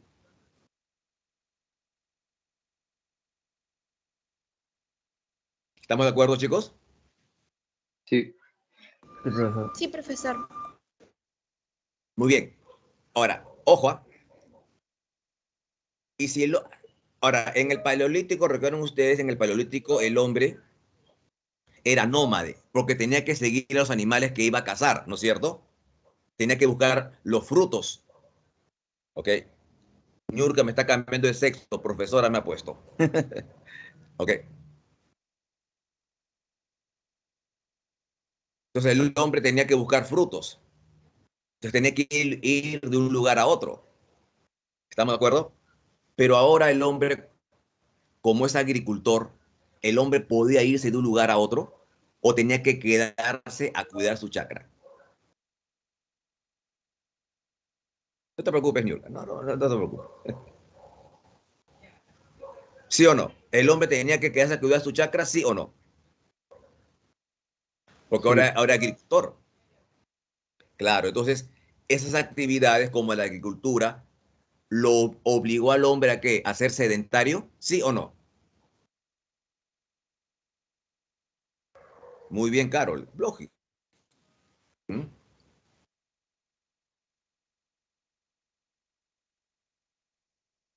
Muy bien, muy bien. Entonces, por esa razón se le llama la revolución neolítica. Entonces el hombre de, porque entonces el hombre se convierte en qué? En un productor de alimentos, se dedica a la agricultura, a la ganadería, lo que lo obliga a ser sedentario. Ya el hombre ya no practica la economía parasitaria o depredadora. ¿En qué lugares del mundo se desarrolló esto? En varios lugares, ¿no? En el Próximo Oriente, lo que es Mesopotamia, Egipto, Turquía, Siria, en esa zona, ahí se desarrolló la agricultura, pero también en dónde, en la India, en China, aquí en Perú. Ustedes en historia de Perú llegan, pues, primer agricultor, primer ganadero, primer criador de cuyes. En México, son lugares donde estalló esta revolución neolítica. El hombre en esta época se organiza en tribus. La tribu no es sino la unión de los clanes. En el Paleolítico pero el hombre se organizaba en clanes, clanes familiares unidos por lazos de religión, totémicos, sanguíneos o territoriales. Ahora, pues, las tribus es la unión de varios clanes. Entonces van a haber tribus que se dedican a la agricultura como tribus que se dedican a la ganadería. Ojo, con esto es interesante, ¿ya? Vean ustedes. Entre las tribus agrícolas. Ojo, miren qué bonito, tribus agrícolas. ¿Qué bien es el más importante, más preciado entre las tribus agrícolas? ¿Quién me puede decir? ¿Cuál es lo más importante para los agricultores?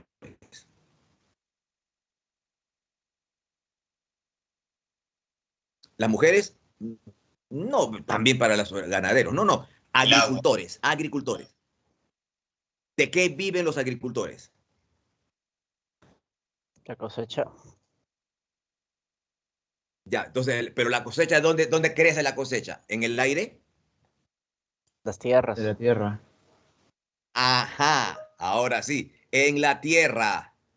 La tierra. Ojo, ustedes lo acaban de decir, la tierra. ¿La tierra es un elemento masculino o femenino? La Pachamama, entre los, por ejemplo, los pueblos andinos.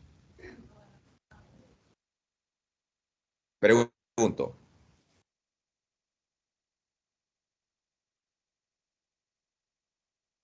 Femenino. Entonces, para los pueblos agrícolas, para los pueblos agrícolas, vamos primero para los pueblos agrícolas, la tierra es un elemento femenino. Entonces, para ellos lo femenino es más importante, ¿sí o no? ¿Qué tipo de gobierno nace entonces de los pueblos donde lo femenino, como la tierra, es más importante? Matriarcal. En los gobiernos matriarcados. Exactamente, exactamente. Vinculados a la fertilidad, por supuesto. La fertilidad de la tierra. Entre los elementos, en los pueblos ganaderos o pastores, en cambio, ¿a qué le van a dar más importancia? Al macho. El macho semental. ¿Sí o no? Es el macho semental de la manada. Ese macho fuerte va a copular a todas las hembras. Entonces, entre los elementos ganaderos se le da más importancia a lo masculino. Entonces, ¿qué tipo de gobiernos nacen entre los elementos, entre los pueblos o tribus ganaderas? ¿Qué tipo de gobiernos? Patriarcal. Los gobiernos patriarcales. Exacto. ¿Está claro ahora, chicos? Interesante, ¿no?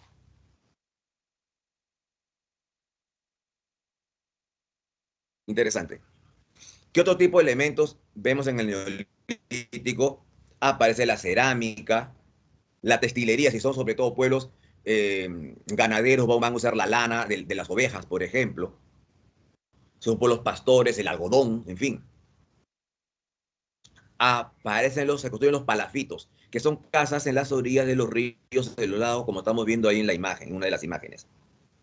Pero también aparecen monumentos megalíticos, dólmenes, cromlechs, construcciones con grandes piedras que pudieron haber sido tumbas o lugares religiosos.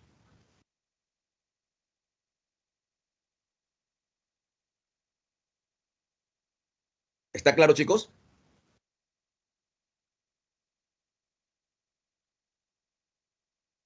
Sí, todo claro. Profesor. Sí, profesor, todo claro. Ajá, muy bien, Ariel. Aquí nace la propiedad privada, por supuesto. Esta es mi tierra. Al costado de mi tierra construyo mi chacra. Y a mi tierra, mi chacra, construyo mi casa. Y acabo de llevar a vivir a mi familia. Entonces nace el origen de la familia, la propiedad privada. Todo está vinculado a esto.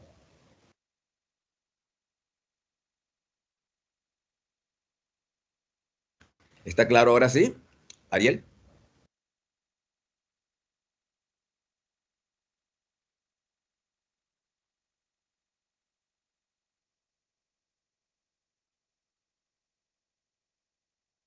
Perfecto. De la edad de piedra pasamos a la edad de los metales. La edad del cobre, llamado cuprolítico, calcolítico, neolítico, son varios nombres. Prefiero usarlo yo cuprolítico, me gusta más. Luego la edad del bronce y finalmente la edad del hierro.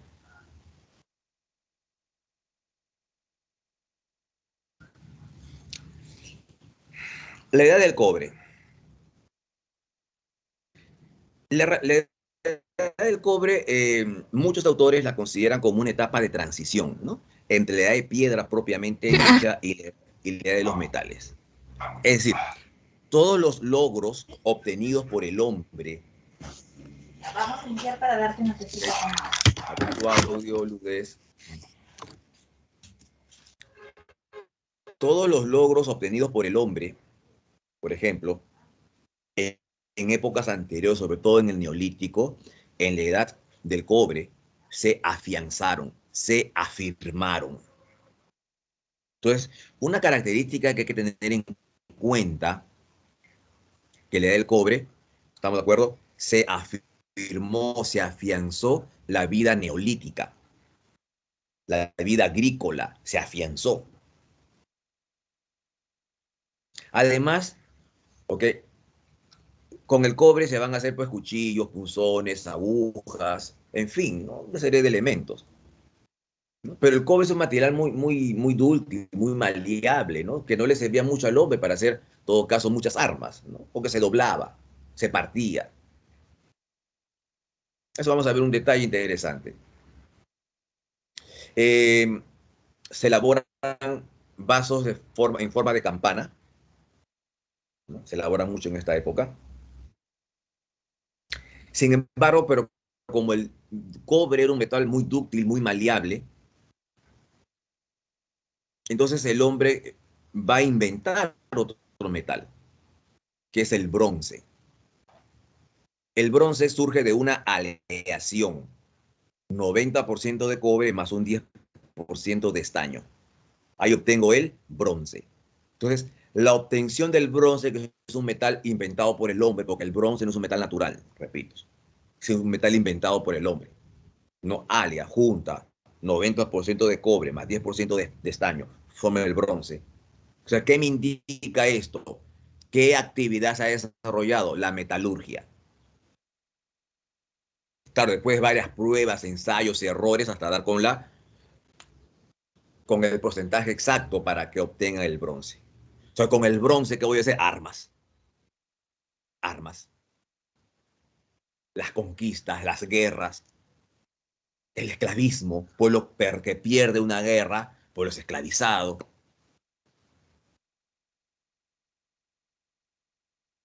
Se desarrollan técnicas agrícolas de irrigación, acueductos, represas, lagos artificiales. En muchos lugares, como por ejemplo en Mesopotamia, se usa el adobe, el ladrillo. En Mesopotamia, también en Egipto, por citar algunos ejemplos, ¿no? Canales de irrigación, acueductos, represas, lagos artificiales en Egipto. Se domestica el caballo, se le da un uso doméstico al caballo. Se usa la rueda para el transporte. Ya en Mesopotamia, acá aparece la agricultura. Ya en Mesopotamia aparece la agricultura. ¿Okay? Ya en Mesopotamia aparece la agricultura. ¿Okay? Aparece la agricultura. Perdón, la escritura. La escritura cuneiforme. Estamos viendo ahí una imagen allí. Comercio en el mar Egeo. Se incineran cadáveres como en Troya. Hemos leído la Ilíada. Entonces a los caídos de la guerra de Troya se incineraban.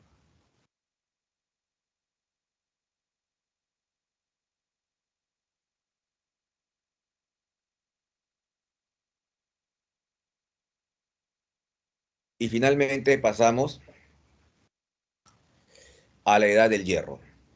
Definitivamente el hierro es un metal más fuerte, más resistente que el bronce.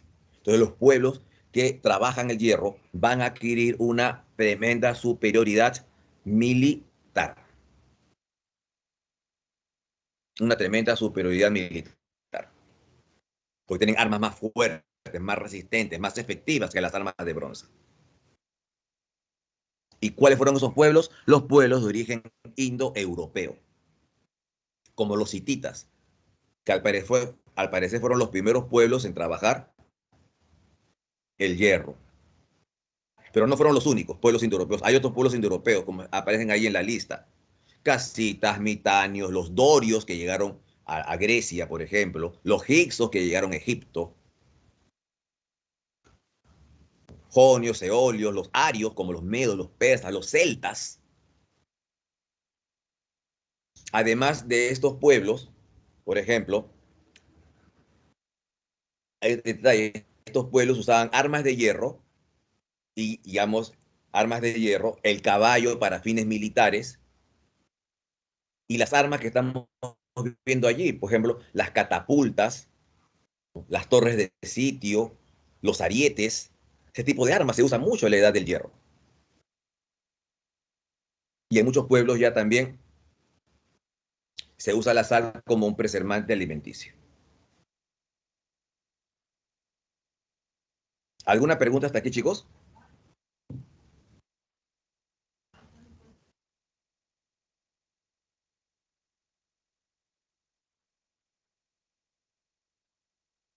¿Alguna pregunta?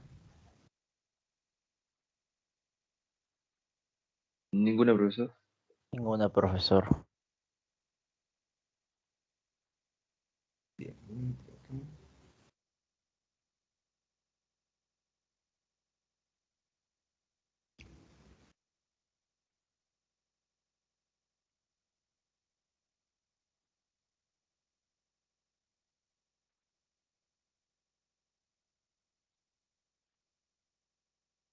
Entonces, bien, pasamos a darle las claves de la separata.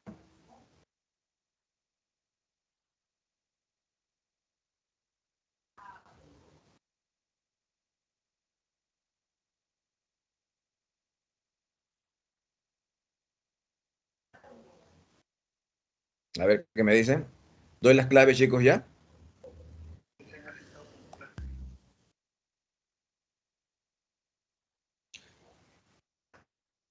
A ver si me...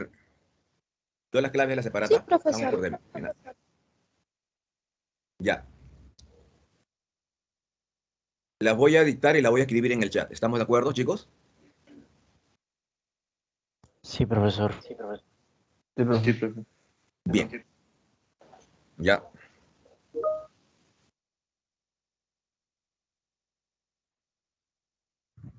Profesor, Bien. una pregunta. Dime, Victoria, dime. ¿Me podría explicar a qué se refiere? Lo que pasa es que ayer no pude entrar por un problema y no sé de qué se trataba. ¿De ayer? No, ayer no puedo decirte que ayer. Yo estoy hablando en mi clase de ahora, de acá. De ayer tenías que hablar con el coordinador. Los temas Igual de es ayer. pero ¿Ah? ¿de qué se habla? No, yo no sé el horario que han tenido ustedes ayer. Yo me encargo de Historia Universal. Los cursos de ayer tienen que hablar con el coordinador. Ok, de qué se parte está hablando ahorita? Estamos hablando de la prehistoria. Compañera, las separatas están en un equipo de Teams. Ah, ya, las separatas. Te refieres, están en equipo de Sí. team. Están en tus archivos. Busca ahí tus archivos. Ahí están las separatas. Ay, ay, ay, ok. Ahora sí.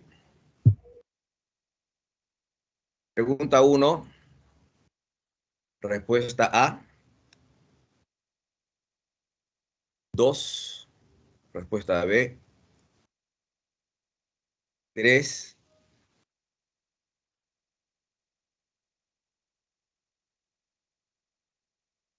3. Respuesta A. 3. A. 4. C. 5. C también. 6. C. 6. C. 7. B. 8. C. 9. C.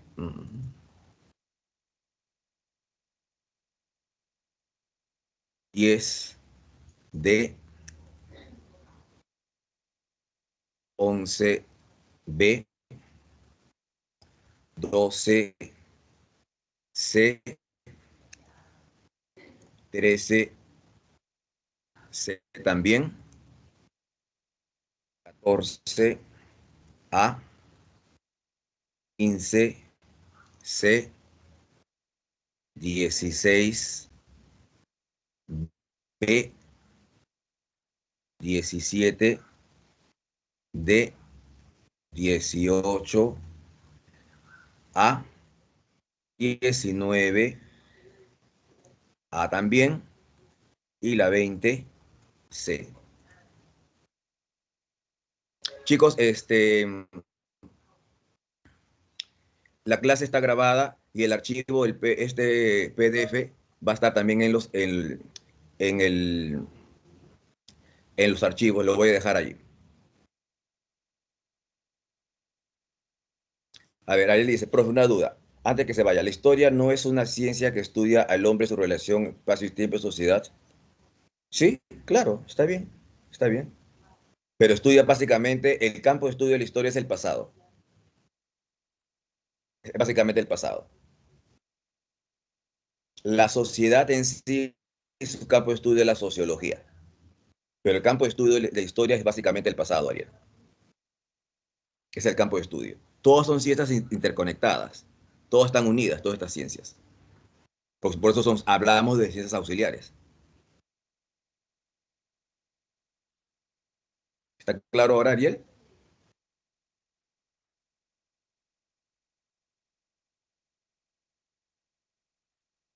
Muy bien, chicos. Entonces, nuestra clase del día de hoy ha concluido. Muchas Profesor gracias. Barrutia, buenos días. ¿Mm? Profesor Barrutia, buenos